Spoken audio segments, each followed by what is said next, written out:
Hey everyone, welcome back to the Glass Seats podcast, where two hockey aficionados discuss their perspectives on headlines surrounding the NHL, including recent stories, game highlights, league culture, and other topics trending amongst the fans. This is Viddy.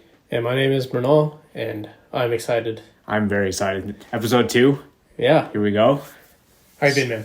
How's hockey been to you this week? Man, it's frustrating. As a Sharks fan, watching them fall out of that Bedard race makes me want to tear my hair out, not gonna lie. Yeah, they go on a 9-game losing streak and then shut out the Jets out of nowhere. Where was this in the beginning of the season? Yeah. Did you know the Sharks have, we were just talking about this before we started filming, 15 overtime losses, you said? Mm-hmm. Which means if all of those had been actual losses, we probably would have been much better off in terms of the lottery. Yeah. If they had been actual wins, we probably would have been much more closer to fighting for a wild card spot, maybe. Don't you love like the right down the middle of the road where we don't get either? We're the Minnesota Wild of the last decade. Oh, don't say that. Hey, the Minnesota Wild are good though. So. Oh yeah. They were leading the Central last I checked, right? I believe so. Before play started today. We're recording this on Thursday, March 30th. Mm-hmm. Yeah. I'm looking at the Eastern Conference. Yep, Minnesota's still leading the Central as of now. 97 point, which is weird. I thought Dallas was tearing up the league, but I guess they are on a 3-game win streak, and yeah, that top spot is up for grabs, I guess, right now. Honestly, for the playoffs, the Central is the division I'm most excited to watch right now, because those 3 teams that are in the actual playoff spots, the Wild, the Stars, and the Avalanche, no matter what order they end up in, and right now they're separated by 3 points total. Whatever order they end up in, that's gonna be a fantastic series. Yeah, I think I personally think it's going to be Dallas, Colorado in either I don't know, round 1 or round 2, but for some reason I feel like that is going to be the start of a new rivalry. Oh, Dallas and Colorado. Yeah, kind of. I don't know if you remember back in what was it? It was a while ago, but the Avalanche and the Red Wings, when they used to be in the Western Conference, hated each other. Oh yeah, are you talking about like the Patrick Waugh days? Yeah, I think so. Yeah. And I feel like that might possibly brew up this time around, with Dallas being the powerhouse that they are now. Yeah. I mean, hockey's a lot different than it was back then. Yeah, and I think rivalries change so quickly, right? Mm-hmm. Like you look at the Pacific, the big rivalry in like the 2010s was the 3 California teams. Yeah. I was about to say Sharks and Kings, but really all 3 of those teams hated each other. Yeah. And these days it's moved up to Canada, right? It's the 3 Canadian teams in the Pacific. The Canucks, Oilers, Flames. I think those 3 games are all very... I mean, but that's what's so great about hockey. Like, sure, it's... As a biased Sharks fan, sure, like, I do wish, like, they were still competing and stuff, but it's great to see teams that are absolutely irrelevant get the spotlight, and it's great to see teams who have been, quote-unquote, on the top for so long, kind of be a little bit fighting for the bottom spots, I guess, especially in, like, the Bedard race or whatever you want to call it. Oh, yeah. It's the circle of life, man. Yeah. Yeah. Speaking of, just the last few spots, we have the playoffs coming up pretty soon. And in both in both conferences, the wildcard spots are really, really up for grabs. So what's your take on it? How do you think this is all going to play out? Yeah. Those wildcard spots are pretty tight. I think within a few points. In the East, we got, I think right now, Penguins and Islanders are in it. Panthers are on the outside looking in. In the West, you got Seattle and Winnipeg, and then Calgary and Nashville on the outside looking in. Starting with the East, I mean, it's interesting to see these teams kind of in the wild card spot. I don't think whoever gets in, I don't think any of them are getting past the first round. With one exception, and that is the Penguins. What? I am not betting against Sidney Crosby and Evgeny Malkin. Okay, fair. And if I look at these teams, they're the ones that have the experience and that I believe in the core players to drag a team. Got it. Okay. They have questions on the goaltending, but you get a hot goaltender. I mean, we've seen goaltenders win a cup and then suddenly fall off out of nowhere. And then it turns out they were just hot. Matt Murray, Jordan Binnington, who are much, much better in their cup-winning seasons than they are now. That blanket said, out of those 7 teams that I named, I think the Penguins are the ones I would like to see be in there. And I think they can get in. Honestly, I think the East kind of stays how it is. Islanders, Penguins in, Panthers on the outside. I don't think the Panthers have it this year. Yeah, It's funny that you mentioned. I was so convinced that it was going to be Florida in, but now that you've brought up that argument, don't bet against Crosby. Don't bet against Malkin. Like part of me wants to say that just because I'm also want to see like something new happen, something dramatic happen in the past in the next couple games.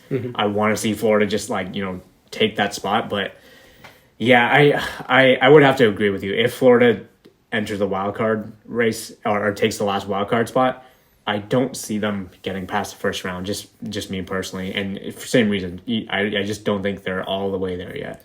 Yeah, and if you look at how the Panthers play, it really kind of relies on the goaltending. They go off the rush a lot, so that means they get a lot of chances, but they also give up a lot of chances. And this is the magic of Sergei Bobrovsky is on year, off year, on year, off year. So we're in an off year. He was fantastic last year.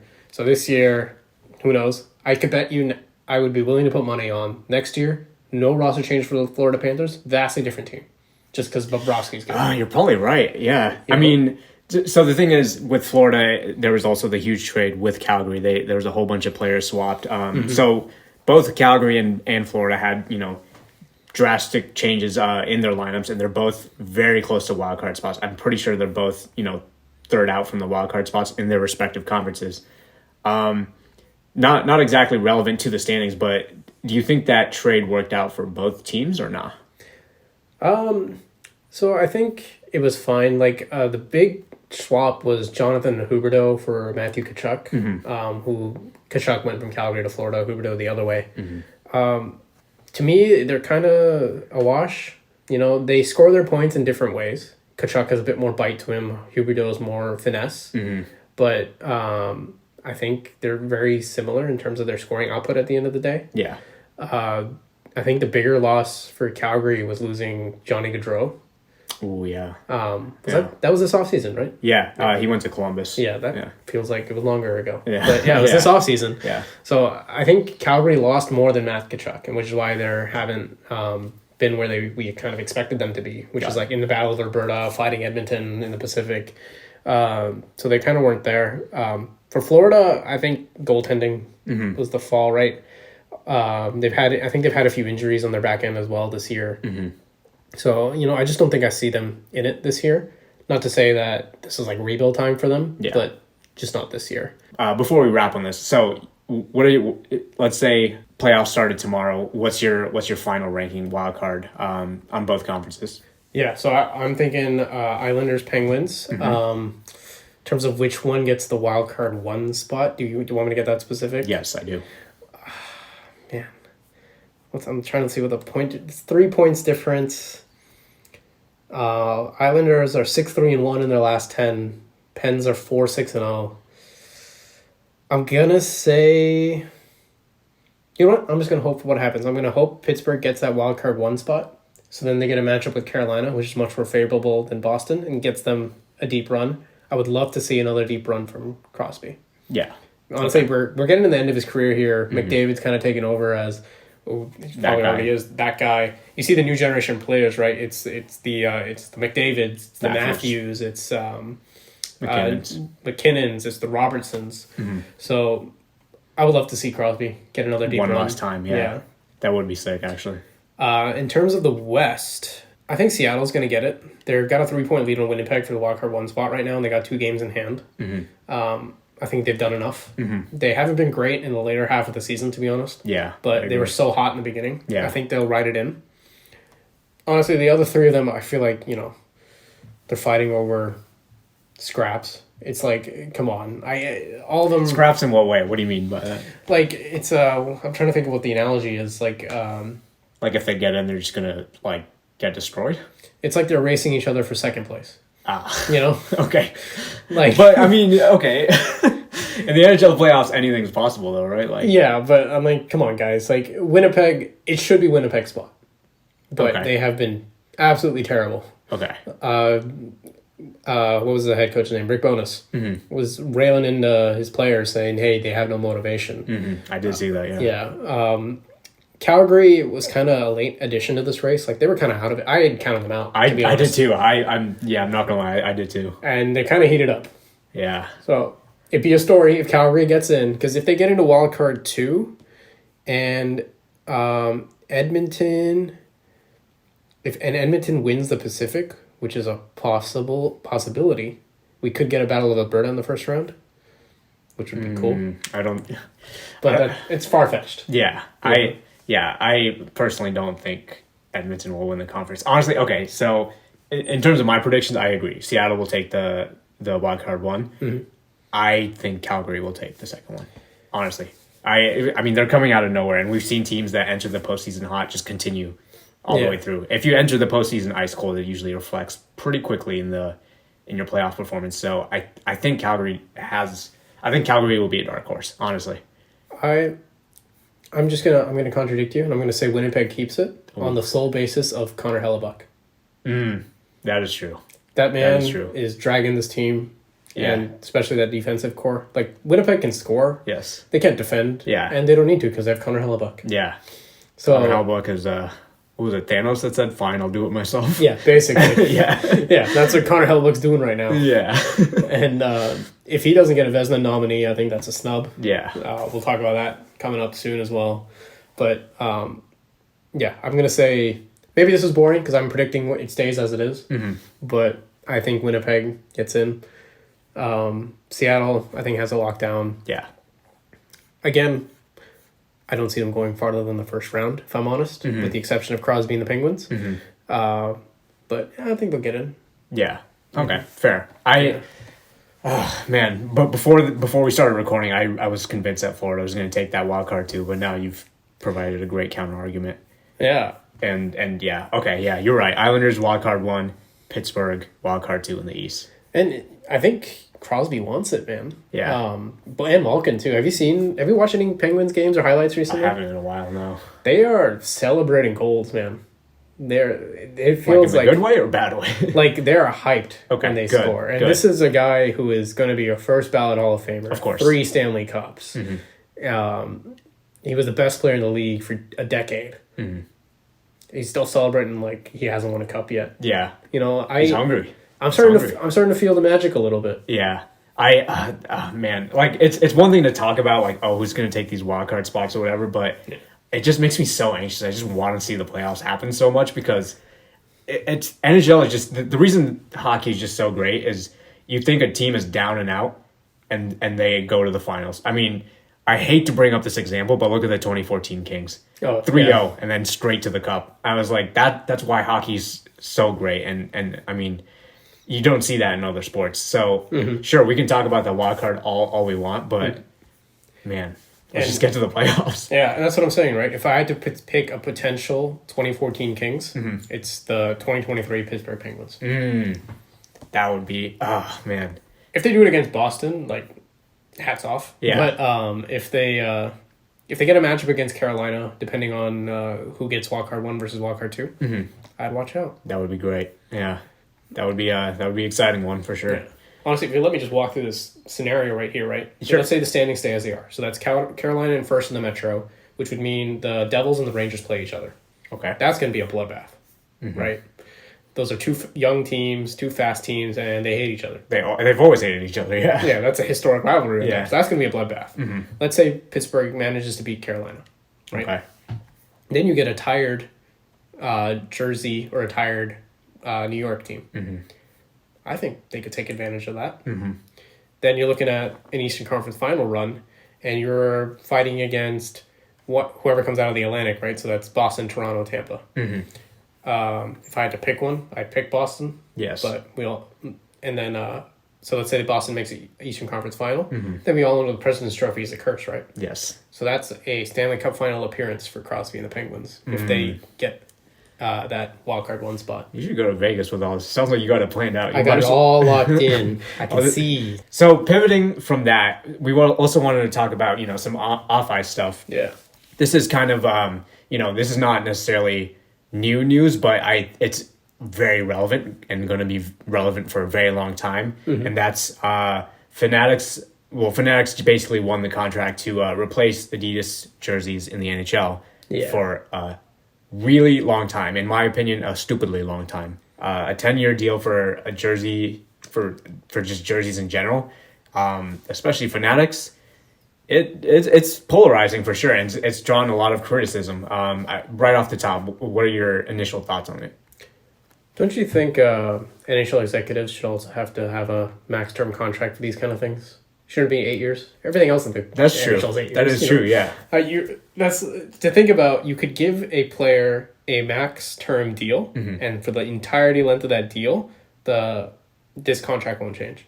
That's mind boggling. Yeah. So it kicks in 2024. Okay. Which would mean in 2034 is when the NHL could potentially get a new manufacturer. Yeah. Which is there any other way to like? I mean, is that like absolutely for sure? Is there any sort of like fallout that could possibly happen from this? Oh, I'm sure. I mean, I didn't read the contract, but there's always a way out, right? You pay a fine or something, or whatever it is. Yeah. Like if it really goes bad. Yeah. But for that to mean it would have to really go bad, and as we've seen in the NHL, really going bad doesn't necessarily means that fans aren't happy. Like fans can be unhappy and they'll still keep doing it because it makes them money, right? What do you mean? Like, what's an example? Like the jersey ads. Oh. What fans wanted jersey ads? Yeah. I mean, people were already pissed about the helmet ads, which is literally a sticker. That was the thing. They introduced the helmet ads in 2020 and said, hey, this is temporary. It's only because it's COVID. We can't sell tickets. We need some money. Yeah. Once we can sell tickets, helmet ads are going away. Did you buy any of that? No, absolutely not. Yeah. Absolutely not. And they're still freaking there. Yeah, they saw the money coming in. They're like, how do we get more of it now? Yeah, and now we're going to slap them on the jersey. Yeah. Not every team has jersey ads, right? Only those that could find a sponsor. Yeah. So that's the other thing. You've saturated your market. You can't even find enough sponsors right now. Right? Like, I don't even think... Do the Sharks have a jersey ad? I don't think they do. They don't, no. Yeah. They have the SAP helmet ads, but that's about it. Yeah, and that's because freaking SAP owns the team. Yes. Like, yeah. For me, it's just... It really... something about it, especially in hockey, like, you see, like, when fans, super frustrated fans, are throwing jerseys on the ice, it's not just a piece of cloth on the ice. It's, like, a blatant sign of, like, holy shit, get it together. Like, this is not what we should be paying for, kind of thing, Yeah. Like, why, like, just get it together. Like, please fix it. It's a sign of respect, and to, like, just be slapping all this stuff all over it. Sure, it's done in other leagues. It's done in, like, the NBA. Like, every team in the NBA has one, but, like... Yeah, and you look at European hockey, it's all over the jersey. It's all over the jersey. But the NHL, that was something that I think a lot of the fans took pride in. Yeah. You know what I mean? They were like, our jerseys are a work of art, basically. Yeah. And like, people are so into it, which is great, I think. But now you do this, like, and ugh.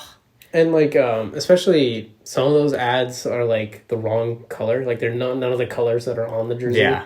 And so it's very... Like, from a basic graphic design standpoint, it is so infuriating. It's unbelievable. And the whole point is they want you to look at the ad, right? Yeah. But, yeah. I mean, besides the ads, so going back to the whole Fanatics thing, like... Yeah. So the reason, especially, the reason we're ripping on Fanatics a little bit is because they've had a history. So for those that didn't know, Fanatics was selling, jerseys during the Adidas era, but they were they quote unquote specifically meant for fans, and they were basically selling overpriced long sleeve t-shirts. Yeah. So the on ice jerseys were made by Adidas. Yes. The NHL sold to fans Adidas jerseys that were marked as authentic, but were actually lower quality than what you got on the ice. Mm-hmm. And then they sold Fanatics, which were marked as replica, which, like you said, were basically t-shirts. Yes. And honestly, that's way too much. Yeah, it's way too much. Yeah. And you're an avid jersey collector, as you can probably tell. I mean, if you're just listening, you probably won't be able to tell. But if you're watching the video, there's jerseys on the wall. I mean, they switch out every episode. You're an avid jersey collector. Oh, yeah. I'm not an avid jersey collector, but how do you feel about this? Do you feel like, wow, like, am I going to have to find scraps now? Is it going to be harder? Honestly, it's not about the quality. Like, okay. The one thing I do have faith in is that the NHL will have quality jerseys on the ice. So I don't expect player jerseys to suddenly rip or be like t-shirts. They'll have jerseys. Yeah. It kind of sucks for the fans because Fanatics, customer service, and quality, quality inspection has been terrible. Yeah. Like, there was a fan that got a Jared Spurgeon jersey that was spelled Spurgino. I did see that. Got a good laugh out of it, but I felt bad for the fan. And then I think he signed it Spurgino too instead of Spurgeon. Was it like completely inauthentic? Was it like a overseas jersey or something, or was it just like... No, it was a Fanatics, and they didn't have quality assurance on the nameplate. Oh my God. There've been, if you go on like I like to use the Our Hockey Jersey subreddit. There's a bunch of people saying, hey, I ordered this jersey and I got a completely different one. Oh, wow. There's people where like the nameplates have come like upside down. Like there was a Colton Sissons jersey and they put on the nameplate upside down, so it said Snossus. How do you mess that up though? There's just no quality control, right? Wherever there's got to be someone like checking this up. Apparently not. But like how that's okay. So what I'm trying to understand is some of the jerseys. Okay, sometimes basically what we're trying to say is when you order a jersey from Fanatics, at least what it was before, it was a gamble. Sometimes you would get something where you would get exactly what you pay for, or you get something crazy. How is it so inconsistent? Yeah, they just don't have any quality assurance, right? That was the biggest problem with Fanatics, in my opinion, is that the quality coming out to the fans for the fan gear wasn't great. And, you know, things like I said, like Spurgino, there's glue. Sometimes you can see where they glue the nameplate on. Yeah. Sometimes they don't do it properly. It doesn't line up. It's slanted a little bit. So I've seen jerseys where the numbers are the wrong size for the size jersey, where the back and the sleeve numbers are different. You know, just quality control is not there. And the most frustrating part of this is that, again and again, the NHL makes these decisions to make money or cut money without any care for what their fans think, right? Like, shouldn't the NHL be upset that some fan out there got a shitty jersey? Like, that's your product, that is your marketing. Yeah. When I wear a jersey, when I hang them up here, this is basically free ads for the Rangers and the Avalanche right now, right? Yeah. And I'm proud to do it because, honestly, especially that one, that's one of my favorites. That's such a clean jersey. It's a McKinnon, it's the reverse retro. I got the Adidas one, so it's all nice and everything. But imagine, you know, the A on that was on the wrong side or something. Yeah. Like and you've paid what, $230 for that? Plus shipping. Yeah. Plus shipping. Yeah. And I'm sure I believe in Canada it's a little bit more expensive, just general like costs and you know, shipping, production quality, whatever. But and to say, well, even if it sucks, well, suck it up, it's 10 years. Like, I would have been less mad if they said, hey, we're going to do a 2-year deal. Yeah. Or they said, hey, we're going to do this in the AHL first. Yeah. Why didn't they start with the AHL? Yeah, no testing, nothing. Just, you know what? 10 years. Yeah. Have at it. Yeah. What motivation is there for Fanatics to keep up their quality? They got the 10-year deal. Yeah. Yeah, they've already cashed out in a weird way, so they can do whatever, kind of. Like, isn't this exactly why you give players bridge deals? To see what they're going to be? Yeah. Shouldn't this have been a bridge deal? Yeah, maybe that's just a whole problem with the NHL culture, giving deals not just to players or to coaches, but to literally the jersey production manufacturer on what they could be instead of what they actually are. Yeah, and none of us know. No one knows. What the economy is going to be like in 10 years, what revenue is going to be like in 10 years. Yeah. You can guess. Sure. But you really don't know. Yeah. Right? Yeah. Did we learn nothing from COVID? You don't know what's going to happen. That's true. Why would you not have flexibility? Especially because no other league has gone with Fanatics branded jerseys. Like the MLB had Fanatics manufacture their jerseys, but it was branded Nike. Right. So it was in the Fanatics factory, which is why I'm not worried about quality of the on ice. It's more about the fan experience that's going to be kind of an issue.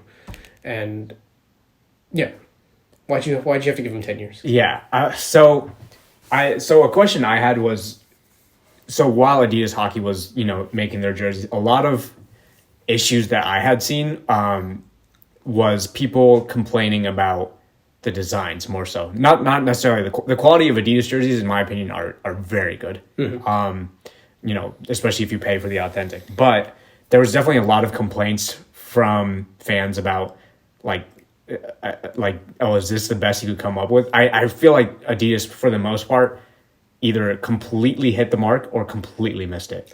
Do you think? I mean, we know we've seen a preview at least of Fanatics jersey quality. Do you think the designs are gonna also be affected like that?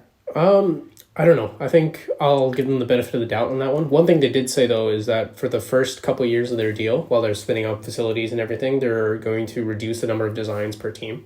So that means it's just going to be home and road. You're not going to have like reverse retros.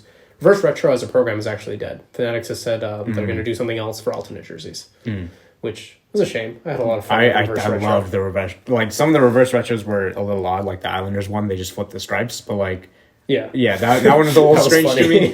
And then they brought back the fisherman for a little bit. But that was cool. But like, it's kind of sad that reverse retro is gone. But like, hopefully something good replaces it. Yeah, like reverse retro, I think satisfied a lot of fans. It's a cool concept. Yes, and everyone was like, a bunch of Jersey people were waiting to come back, like the fisherman. The Sharks one that they did for their, I think, 30th anniversary, where the OG Sharks one with the gray stripes at the bottom. Yeah, that cool. One was a one. The Screaming Eagle in Washington. Oh, so sick. The Northeast one that everybody wanted. So a lot of fans got those met, but then there were also like these, like you said, it was really good or really bad. Like there was that Detroit one that was just like all white with the Detroit logo. That was something else. Yeah. The Sharks one this year, I don't really like. Yeah, it just says the Seals, Sharks. right? It's the Seals jersey, but it just says Sharks in like teal. Yeah, and it's a plain white jersey. Yeah, like so it was kind of hit or miss. We'll see what Fanatics design team is like. I hope for more creativity. Yeah. Honestly, I felt like it gotten a little safe. People always went with, like, the design trend, especially from when we started watching, right? Yes. Has gotten a lot more minimalistic. Yeah, the thing is, that's not just the NHL either. That's across all four leagues. Society. Yeah. Society has gone through minimalistic trends, right? Yeah. Like, you can go on any like house TikTok. Everyone's got those clean surfaces and really minimal furniture. Yeah.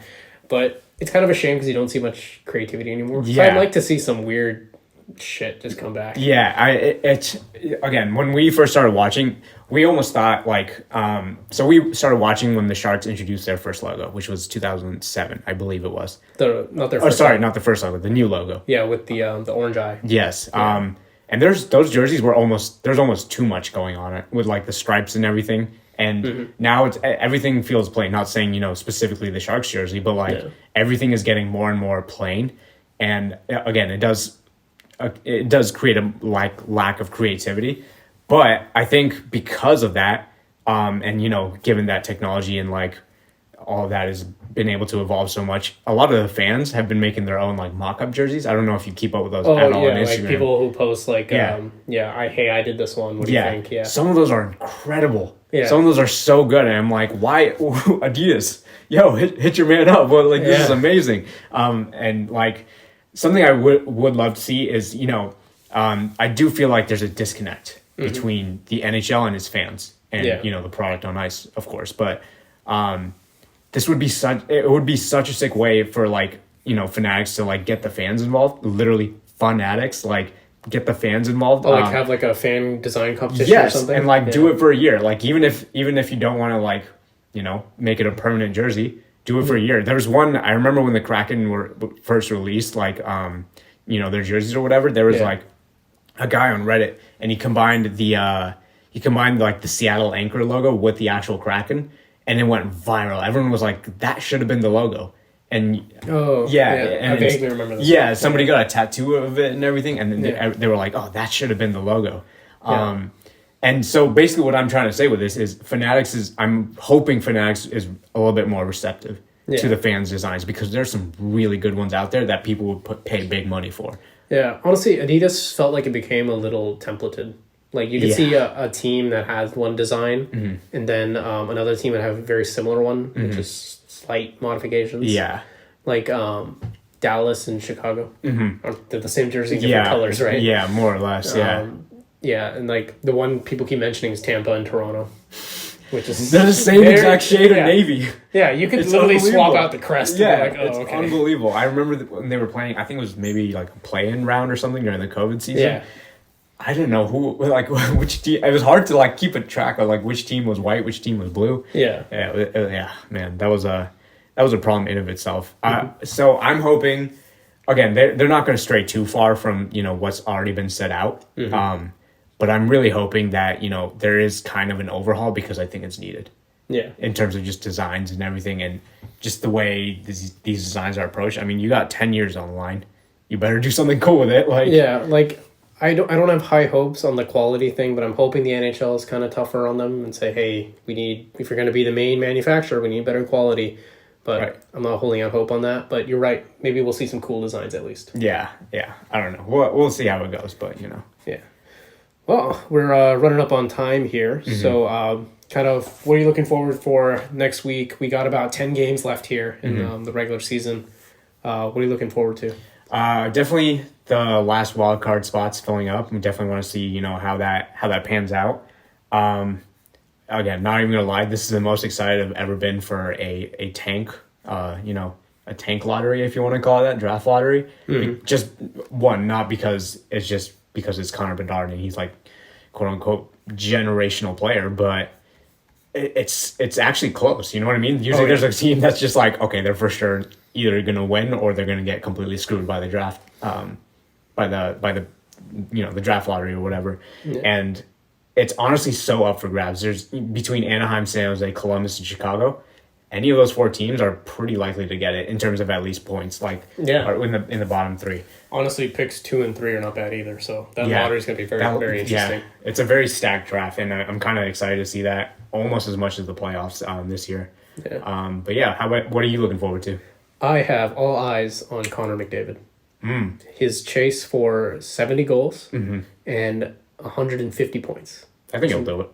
Yeah, so 150 points. He has, how many games has he played? How many games has Edmonton played?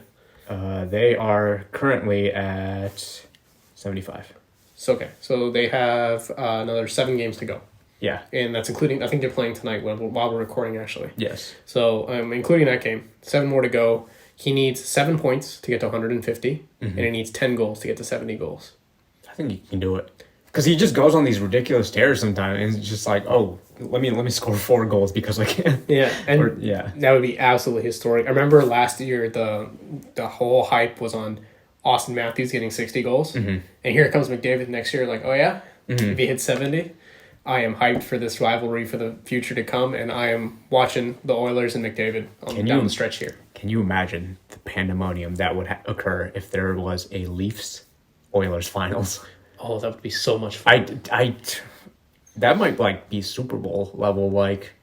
Hey, in Canada, we get a cup again finally. Yeah, that's okay. That's not the point I was trying to make. But, that's one aspect. But just seeing those 2 teams go at it, it almost feels like when we were, I think we took it for granted. But when Washington and Pittsburgh were going at it for long, we really took that for granted. When we started watching hockey, it was like their sophomore seasons.